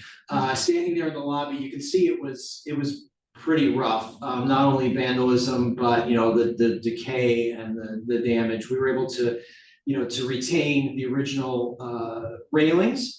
We did not have to change the rise and run of the stairs because of the New Jersey Rehab Code, which the city had adopted. But this was a space that the volume of that space is so in keeping with theater design, where, as the saying goes, the show starts on the sidewalk, and then you sort of come into a theater a volume of the lobby, and then you're going into the auditorium space, and it's sort of a progression of your experience of that performing arts space. So we were glad that we were able to do what we did because those murals were so badly damaged. We were not able to recreate them, and so the SHPO agreed with us that we would go into a neutral mural. And we would not do things that did not exist concurrently originally. So we could not put the original carpet in the lobby. We couldn't put back the original light fixtures. So those are some elements that you see that we were able to, we could save what we could, but we couldn't save some things or recreate some things. So next slide. So just a sense, and I don't put myself in all the photos, I just had the photos that I had. This shows you the auditorium space, the condition of the auditorium. We were lucky that there was one end standard that still had the original painting on it. Remarkably, they had painted over everything else, and I think that came out of the basement when one broke, so they just stuck it on. So we were able to recreate that paint design. You can see the acoustone there in the middle. That is that acoustic material that I mentioned, and you'd see how badly the roof had been leaking and just basically melting this material off the walls. And then that other shot is us removing the damaged stage floor, and you can see the remains of the movie screen and some of the lighting hanging down. It was pretty bad. It was pretty. You go in there now, and it's hard to even believe how bad this was with what we did. We had a core of hundreds of volunteers. We filled, I think, 80 dumpsters with volunteer labor. Just an amazing community effort. So let's keep going. This is the other adjacent buildings that I mentioned. So that's the Star Building, which you're probably familiar with on Church. That was the second home of the Arizona Daily Star. And we were able to secure that building and turned it into offices, a really great historic project that we're very proud of. And then the middle picture is the adjacent upstairs second floor above what was the candy store, which became now the second floor concession area, and then some more build out of that space. Acquiring those adjacent spaces was so critical for having a back door, having a loading dock, having more restroom spaces, having more lobby spaces. All very important, but also to make sure that we were very conscious about how we presented those spaces and how we penetrated those spaces from the old to the new. Because these were original spaces that were built at the same time, it was an easier thing to do. Next. And so then basically, sort of the last pictures we've got here is sort of how things looked when we opened. Of course, it's been, what's it been, almost 20 years now. So this is, of course, the upper lobby, the view from the stage, and from the balcony, just a sense of returning that scale and that scope to the building, and making sure that we preserve those volumes and those textures. And The one thing I will say is those blue lights in the floor are my one regret. We had originally, those were for lighting for, we really couldn't put the lights on the end standards of the seats because you can't get those fixtures anymore, and then you can't get bulbs. And so we decided to put the floor lighting in, and it came, it was ordered, it was put in, and they turned it on, and the electricians came over to me and they said, we screwed up. They were supposed to be amber, and they never checked them, so they're blue. It's okay. It's okay. It's modern lighting. It shouldn't look like it was ever there. So anyway, that's why whenever I'm on the stage there, I look out and I see the blue lights, and I think those are supposed to be amber.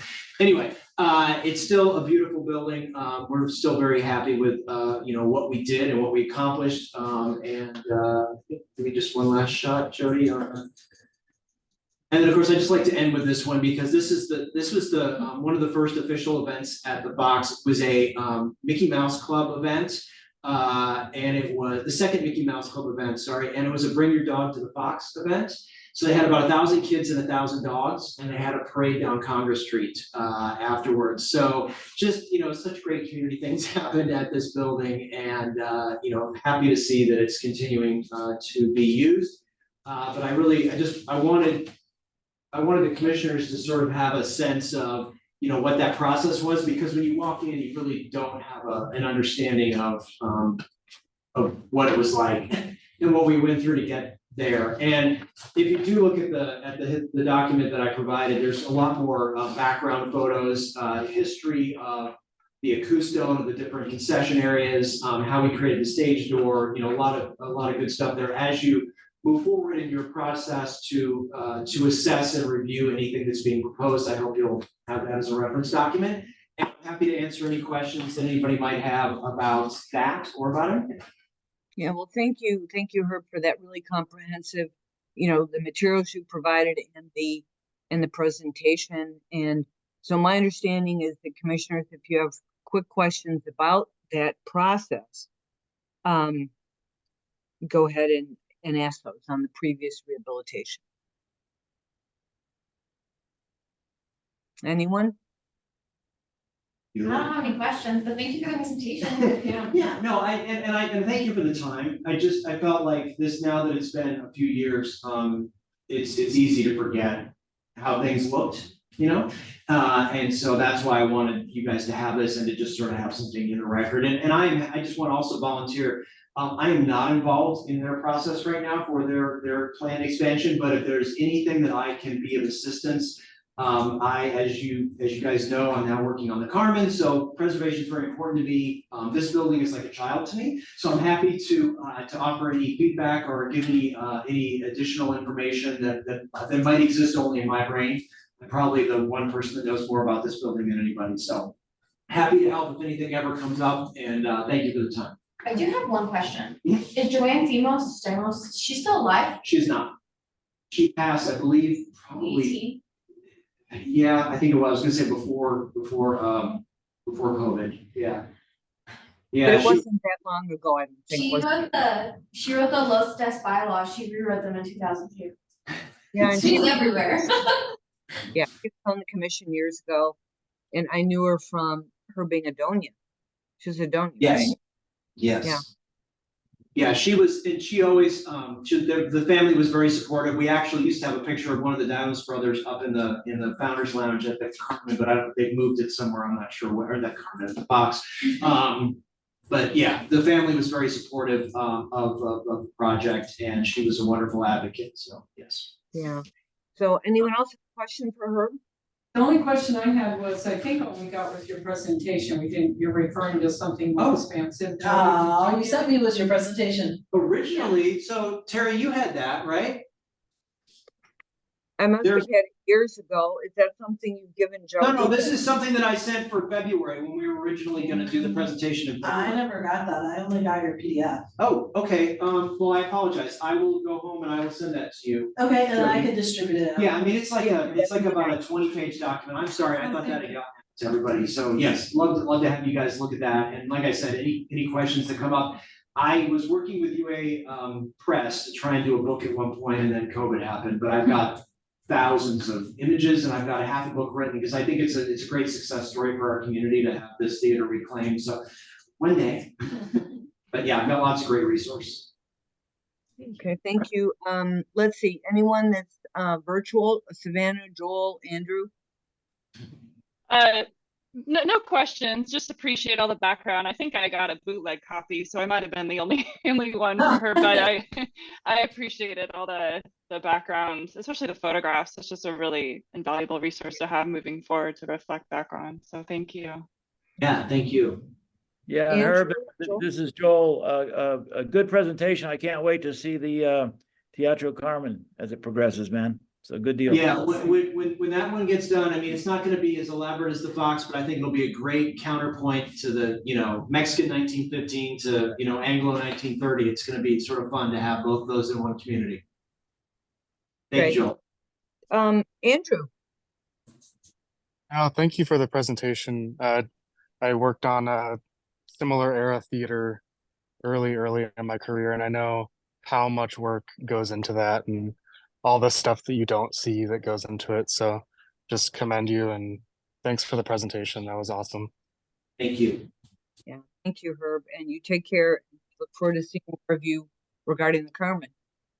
Yes, you will. You'll see us soon. We're working on the roof right now, the roof and the stage house, and the interior's a ways off. But yeah, we'll get to it. Yep, it's raising money. All right. Are you, oh, I'm not allowed to ask about that, am I? You probably shouldn't. It's about the new, but you're not allowed to ask about it. Okay. Because it's open. It was just a question about the beach house. That was. All right, well, we better move on then, and thank you very much again. All right, thank you very much, everybody. Thank you. Thank All right, you. bye-bye. Bye-bye. And item 5 is Task Force on Inclusivity Report Recommendations. 5A, discussion on best practices for naming of city and county owned physical assets. There's no report. Item 6 is current issues for information discussion. 6A is minor review. Jody, minor reviews. Jody, do you have an update?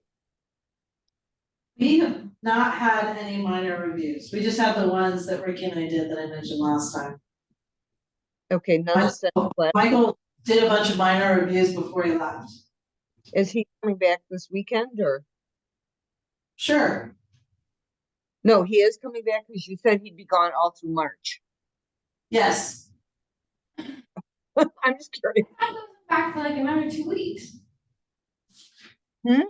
I don't want to jinx it. You need to be quiet because you're jinxing me. He's in theory supposed to be back next week. Okay. So, Yeah. sure, we'll see. Okay. Item 6B is appeals We have no appeals. and 6C zoning violation. We are continuing to work with the property owners to bring those forward for review. Okay. 6D review process issues.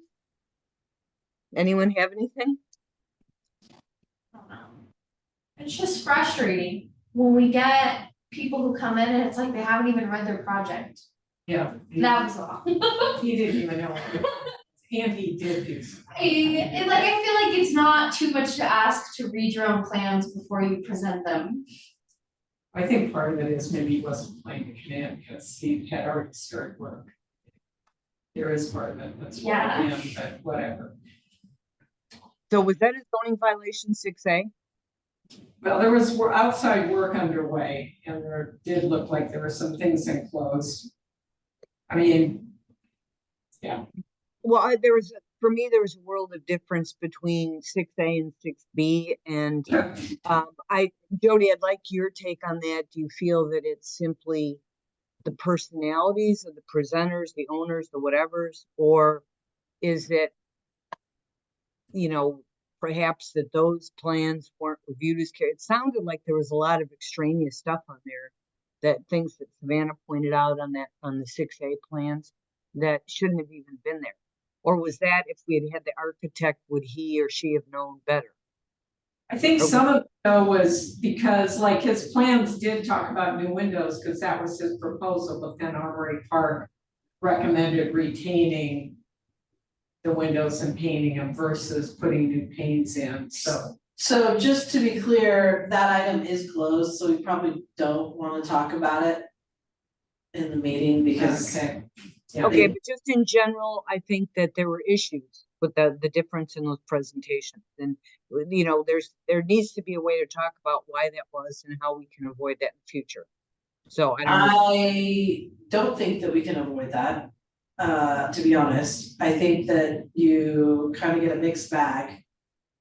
It really doesn't, I know that there's a belief that if they're an architect, they're gonna present better than if they're a homeowner, but I found that to not be the case. That second guy was great, he's not an architect. Yes, but we have had architects that really aren't that great either. No, Yeah. agreed. But So it was particularly difficult. Maybe it was the personality. I don't know. So I would go with it's probably the personality. okay, because I had to work hard to keep the discussion among ourselves, if you know what I mean, when it was time for us to have that. So that was my comment. Anyone else have a review process issue? Okay. Item 7, did we have any public comments, Jody? We did not have any public comments. You know, can we go back to 60 for a second? Sure. So it might be, I mean, as I'm just kind of formulating this in my head and don't know how clear this will come out. Something to maybe put together a cheat sheet for people. Even though we tell them, you know, this is, and some of these people have been through this before, and it doesn't make a difference. You know, maybe consider doing a cheat sheet for people, like, this is, you know, what you're gonna, this is what to expect, this is what you need to do, this is what you need to have prepared, you know, and just so that. I mean, and for some people, for the Kevin Volks, the 3B guy, he's gonna adhere to that like nobody's business. But It's a very good probably gonna have point. other people that aren't going to adhere to it, but it's just a thought, like. I could work with some of you maybe to put the cheat sheet together, if you think that that might be helpful. Or I even do. I do. also feel like at least once every time we meet, we have to tell somebody like, you have to give us the presentation, we are not the neighborhood review board, like. We have not seen your presentation before. Yeah, that could be, you know, we could mention at the beginning of the meeting, but I think we should, when we have time, we should definitely work on that. And there may have been cheat sheets in the past that we can crib some useful things from. Have you seen any in your files, Jody? You mean Jonathan's old files? No. I don't dig around in Jonathan's old files too much. But I don't recall seeing anything like that. Yeah, well, I might have something that I could send you, but I think we should just, you know, maybe have a brainstorming session about what things we should mention and that we need to do and maybe mention, and what the presenters need to do. Because Jody and Michael would have the opportunity to send that out when they're scheduling the person's case, right? Jody? Yeah, I mean, when we're scheduling it, it could be something that we provide. I mean, two of the things we bumped up against today seem like they would be really basic, like know what's in your plans, be able to discuss the changes that you agreed to with the neighborhood. So we have that disconnect right in front of us and they understand it and we understand. That seems really basic. Do you want me to put this on a future agenda as something we can talk about? I think we should, and have it on there so that we can brainstorm. It's kind of like when we did that other thing that we worked on with you, and you know, after a couple meetings, we generally get it to a point where we can move forward with it, you know. Okay. If we spend just even a few minutes on it every time, you know, 10 minutes on it, I think it would really make things better. Okay. So, okay, thank you. I have sort of a related question too. And don't get me wrong, I don't often like review things everything thoroughly like a week ahead of time, but occasionally I do, and I see these things and I'm like, oh, I have to remember to ask this and that. Does it make sense to send you any of my like week earlier. I mean, who knows if they can respond in a week, but maybe like via heads up, if I see something, can I just email you and you can give them a heads up so they're prepared to talk about it or address it or fix it? in time? You're welcome to, I can forward it, whether or not they're prepared to address it at the meeting, that's up to them. Yeah. I just didn't know if that like, because there, I mean, there is occasion where what they post, the drawings that they post are different from what they present, and that doesn't ever seem to be an issue. And actually that sometimes they fix things in between. It gets confusing with us sometimes, but So- it seems like they're allowed to present something that is different from They what's should posted. be presenting stuff that's different. So you should be reviewing exactly what the advisory board reviewed. Because that's how we've always had it set up. We want you to review the same thing. And technically, the advisory board's only a recommendation, just like you're only a recommendation. So you should be reviewing the same things, Yeah. so you understand the recommendation that came from the advisory board. But it is, you know, when we let them share the screen, sometimes they've updated it. I should be happy because apparently there was a porn showing in some recent movie or recent city meeting. So at least they're showing like what they're supposed to be showing. But yeah, I can't control. My point being, sorry, I digress. My point being is I can't control what they're showing, but it should be the same. But even if it's different, if they were able to say, this is what we presented to the neighborhood, and these were their comments, even if they did wrongly present them, and this is how we've changed your response, at least then we have the context. Right now, it's kind of all Yeah. over the board. And then maybe that's something that we can, you know, remember that. So when we put the cheat sheet together. So I mean, yeah, not even knowing your own plans, so not gonna being able to, in your own head, talk about the changes. I'll work on the cheat sheet and then I'll start it and then you guys can Yeah, okay. push out all your frustrations on the cheat sheet. Yay. Righty, so item 8, future agenda items. What do you have for us on the 11th? So we are probably gonna have a courtesy review of the commissary at Fort Lowell. It just went to the Historic Landscape Subcommittee earlier today, and on Monday, it went to the advisory board. It just happened to work out really well for the Historic Landscape Subcommittee. Did it go, did the ad board do a courtesy? Say that again, I'm sorry. Did the advisory board do a courtesy? So we're all doing courtesies first? Yes, it's all Okay. courtesy. Okay. And the Amazon motel will be coming back to you. And potentially a demo, but that guy's kind of in a holding pattern, so I need to check to see what's going on. And then I don't, I thought we were supposed to be the window guy.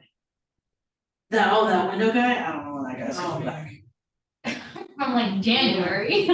Yeah, and so that's what I have right now. I'll have to recuse Jody from Amazon and Fort Lowell. It's both PMM. Okay,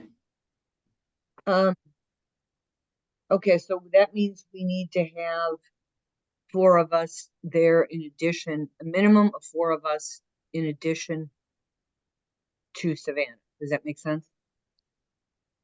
And this is the 11th of April do you guys have that calendar event? For some reason I don't have. oh that. no, I have to redo it, I'll send it out today, Okay, so you have it on your calendar. thank I'm you. so. I live by that, You guys are the so. ones who actually pay attention to my calendar, I send it out to the advisory boards and I don't, then I get it back an email that says, when's this meeting? And I'm like, I just sent out a calendar They appointment. accept them. They don't know how to use Outlook, whatever. And I mean, I couldn't live without them, right? Either. So Well, thank I'm you. glad you appreciate them. Yeah, we do, I do. So then we all need to respond when Jody sends us the plans so that we're not going back and forth, but I think people were good about responding about their attendance today because Jody didn't ask me and say she hadn't heard from any, right? So thank you. Or is that the case, Jody? Yes, that is the case. People were well behaved. Yay. Okay, right. So if there's nothing else, we'll go ahead and adjourn. Thank you. Oh, real quick, on the meeting on the 11th that Savannah's recusing for, Yeah. I may not be able to attend. I'll be in Spain. So I will try, but I don't have guaranteed internet access. Oh, goodness. Do we have a quorum if I'm not there? Well, that we would have 5 if everyone else attended. And then Savannah would recuse, we would be okay. So does anyone see any problems with attending on the 11th? Because that's a pretty big time difference. We really don't want Andrew to have to be on at 11 p.m. Yeah. Spain time. So He I mean, might be sleepy. yeah. So I'd prefer to not. I can't commit to being there. I will try, but No, if we if we have a quorum, I think we could give Andrew a break. I will be Okay. here on the 11th. But what about I'm planning to be here. My husband has surgery the day before, so that's my only, but he should be fine. okay? Joel, Be there, I'll be there the 11th. and then I'll be there. So that gives us 4. Who am I missing? Oh, then Savannah, because she's got to recuse. So, okay. All righty, everyone. Any other comments? Okay, well, thanks, Jody, and thanks, everyone. And now we're adjourned at 3:06. Thank you. All And right, then thanks you everyone. send me the stuff, Bye-bye. Jody, thank you, the meeting link and all that, the recording, and everyone have a good Yes. Easter weekend, if that's something. Thank you. All right. Thanks. Bye.